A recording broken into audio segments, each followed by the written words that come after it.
right below WBCs, you see red blood cells. And what most people don't realize is that red blood cells carry oxygen. They carry it by, they're filled with something called hemoglobin, which is right below the red blood cell. And hemoglobin is the portion of, or the substrate inside of the red blood cell that carries the oxygen molecule. So what does it do? It grabs oxygen from the lung, dumps it off at the tissue, picks up carbon dioxide, dumps that off in the lung, picks up more oxygen. And so what you perceive as energy is really just oxygen in your blood. So if you said, Gary, I had a lot of energy today, physiologically what you're saying is, I had a lot of oxygen in my blood today.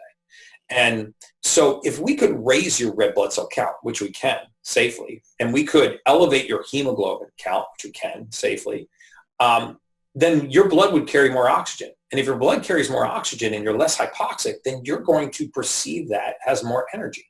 And so one of the ways that we restore energy to somebody's body, when you say, well, how are you going to give me more energy? Will you give me a Red Bull? You're going to give me a Bang energy drink? No, we're going to elevate your red blood cell count. That's going to allow your blood to carry more oxygen, and you're going to perceive that as more energy. I'll tell you how that happens in a moment. But a very commonly known way of doing this is called blood doping. It's not legal in professional sports. Lance Armstrong was busted for that. And what that is where you actually take blood out of your body, and the pint of blood or 2 pints of blood that you've taken out gets replenished by your body. It remakes that blood and returns your blood volume to normal. And then before competition, you add that blood back in. So what are you really doing? You're artificially increasing your red blood cell count, and that's called blood doping. Well, we can do the same thing by hormonal balance. People that are deficient specifically in testosterone, both males and females, often report fatigue. And why are they fatigued? They're fatigued because one of the main functions of testosterone is to spark the bone marrow to generate red blood cells. It's called red blood cell neogenesis.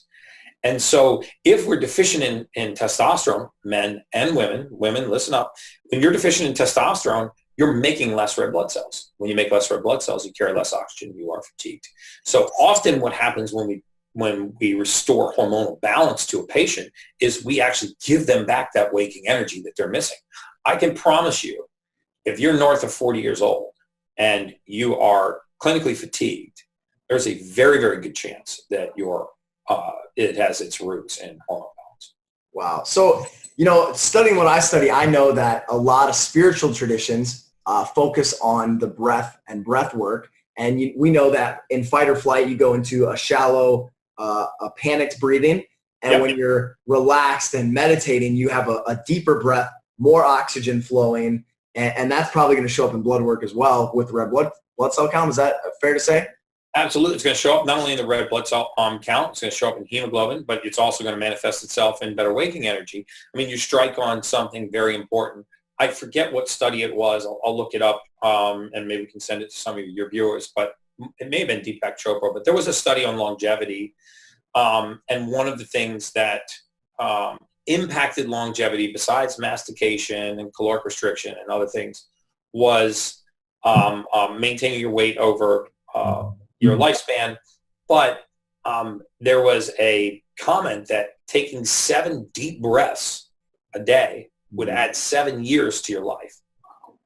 So just 7 deep breaths a day, adding 7 years to your life, and because you are less hypoxic. I mean, at the end of the day, everybody dies of the same thing.